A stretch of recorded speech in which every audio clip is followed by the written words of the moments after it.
ඔව් රියදුරු මහත්තයාගේ නම කියන්න අපිට ජේ ආනන්ද ජයවර්ධන. ඔව් එතකොට මේ රියදුරු මහත්තයා ගමනාගමන කොමිෂන් සභාවෙන් රියදුරු බලපත්‍රයක් ලබාගෙන බස් රථයක් ධාවනය කරපු රියදුරු මහත්තයෙක්.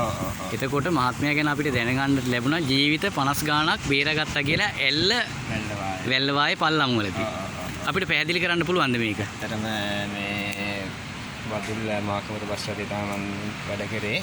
වදුල්ලෙන් උදේ අලියම 3:45ට තමයි ධාවනය කරන්නේ. බස් එක ගන්න අවස්ථාවේදී කිසිම අඩුපාඩුවක් තිබුණේ නැහැ. එන කිලෝමීටර් 20ක් 25ක් වගේ දුරක එද්දී තමයි මේ අනතුරට මුහුණ දෙන්න උනේ. හරියටම ඇල්ල ප්‍රදේශයේදීද? ඔව් ඇල්ල ලොකු මේ බෑව මසලදී. ඔව්. ඊට පස්සේ මගියෝ 52ක් වගේ ඒ වෙලේ බස් රථය තුල හිටියා. ඔව්. වැඩිම ගොඩාක්ම වටිනා ජීවිත ටිකක් තමයි තිබ්බේ. ඒ කියන්නේ ඔක්කොම ජීවිත වටිනා අය හිටියේ. ඒක නිසා මේ වදුල්ලවට ඉස්කෝලවල කීපයක ගුරුවරු 30ක් විතර බස් රථය තුල හිටියා ඒ වෙලේ. ඒ නිසා එල්ල මාර්ගයේ යන අවස්ථාවේදී තිරිංග එල්ල වැල්ලවායේ පල්ලමේදී තිරිංග අක්‍රිය වුණා. ඉතින් තිරිංග අක්‍රිය වෙනකොට මහත්තයාට මොකද හිතුනේ? මට ඉතින් ඒ වෙලේ එතන කියන්නේ තරමක් අපහසු අවස්ථාවක් නේ. අවස්ථාව මම මගේ මේ සහායක මාත්‍යට එයාටවත් මම කිව්වේ නෑ. ඔව්. ඊට පස්සේ බය වෙයි කියලා ඔය කියනකොට කරන්න ඒ අවස්ථාවේදී මේ කතරගම සීසන් එක පටන් ගන්න තිබ්බේ. හැටන් ප්‍රදේශයේ ඉඳලා පාගමනින් එන කට්ටිය ගොඩක් ඒ දවස් ටිකේ දෙපැත්තෙන් ගියා. මට බ්‍රේක් නැති වෙනවා කියලා දැන් බලන නැති වුණා විතරයි. ඒ වෙලෙත් මෙහෙ කොහෙටවත් යන පාර දිගේ පුරා පිරිසක් පාගමනින් යනවා. ඒ වෙලෙම ඊට පස්සේ කරන්න දෙයක් නැහැ. මේ පැත්තේ බෑවම අඩි 1500ක් විතර ප්‍රපාතයට තියෙනවා. පාරෙන් වම් පැත්තේ දකුණු පැත්තේ රුකු ගල් සාද්දක මේ වේල්ලා තිබ්බා. ඊට සෙවරු කරන්නම දෙයක් නැහැ. මගේ ජීවිතය ගැන මම හිතුවේ නැහැ.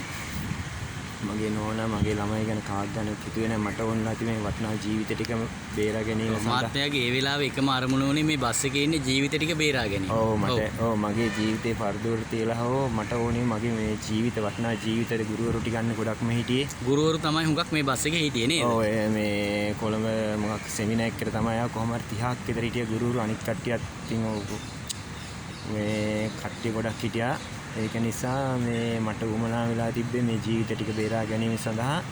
ඒ වෙලෙම සහායක මාත්‍යාට කිව්වෙත් නෑ. ඒ වෙලෙම කොහොම වැඩි එකපාරම හරහාට කපන්න විදියක් නෑ. වැඩිච්ච වේගයට අනිත් පැත්ත ගහලා ආයෙත් පල්ලහැට යයි කියලා හිතලා කොහොම අයිනේ සාමානෙන් අල්ලගෙන ගියා වැදුනා විතරයි මන් දන්නේ. ඊට පස්සේ වැඩිච්ච ගමන්ම මගේ ඇඟට උඩ තිබ්බ ගල් ගොඩක් ඇඟට වැටිලා තිබ්බා. ඔව් බස් එක වැදුන ගමන් මහත්තයාගේ ඇඟට රියදුරු මහත්තයාගේ ඇඟට උඩ තිබ්බ ගල් වැටුණා. ඒ වෙලේ එතනින් පස්සේ මම කිසිම දෙයක් දන්නේ නැහැ. එතනින් පස්සේ කිසිම දෙයක් මහත්තයා දන්නේ නැහැ. දන්නේ නැහැ. එතනින් පස්සේ කිසිම දෙයක් දන්නේ නැහැ. මම හොඳටම වැහිලා ඉඳලා තියෙන්නේ වෙලේ.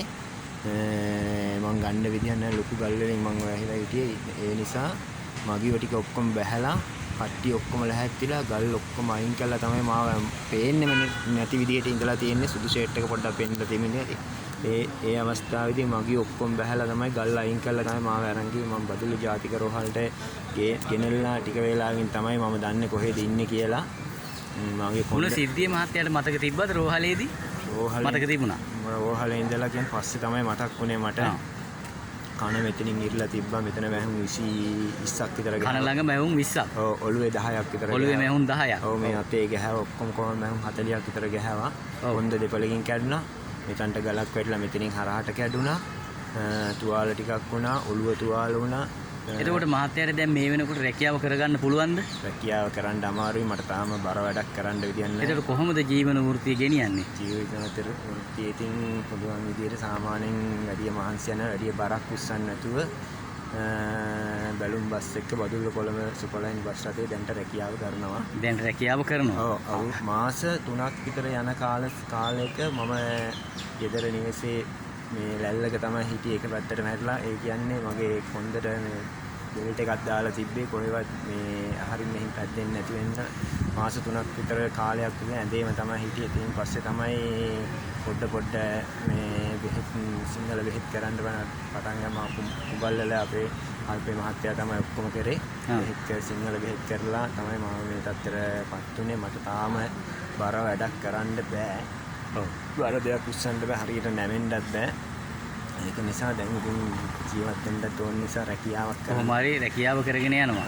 මහත්තයාට සතුටු වෙන්න පුළුවන් මහත්මයා ජීවිත 50 ගණක් බේරුවා. ඔව් මට ඒ ඇති. ඔව් මට ගොඩාක් සතුටුයි. ඒ ගැන මේ අනිත් කාරණේ තමයි අපි කාටවත් කරදරයක් කරන්නෙත් නෑ නේ. ඒක නිසා තමයි අපිට මෙහෙම දෙයක් මගේ කොන්දර උච්චර වෙච්චයක් කියලා ඔපලොක් ඔපරේෂන් එකක් කරන්න නැතුව ඇණයක් දාන්න නැතුව ඒ වගේ තත්ත්වකින් මම බේරුනේ ඒ නිසා තමයි. ඔව්. අපි අගය කරනවා. ඔබ වැනි රියදුරන් අපි ඇත්තටම අගය කරනවා. දැන් අද ගමනාගමන කොමිෂන් සභාවෙන් ඒ කියන්නේ ප්‍රවාහනයේ සම්බන්ධයෙන් පොදු ප්‍රවාහනයේ සම්බන්ධයෙන් තියෙන රජයේ ප්‍රධාන නියාමන ආයතනයේ ගමනාගමන කොමිෂන් සභාව. එතකොට ඒ ආයතනයෙන් ඔබ උපහාර ලැබුවාද? ඔව් ගොඩාක්. ඔබට සතුටුයි? ගොඩාක් සතුටුයි. මොනවද ලැබුණේ? ලැබුණේ මට රුපියල් 50000ක් ලැබුණා. ඔව්. ලැබුණා. අපේ ෆොටෝ එක ගහපු පිගානයක් සමරු පළකයක් ලැබුණා. ලොකු ලැබුණා. සහතික දෙකක් ලැබුණා. තවත් මොනවාද බඩු වාගයක් තියෙනවා මම බැලුවේ නෑ. ඒක කියන්නේ ගොඩාක් සතුටේ කියන්නේ අනික ඔය වගේ දෙයක් වුණාම රියදුරුත් වුණාම පොඩ්ඩක් මානසික වැටෙනවා.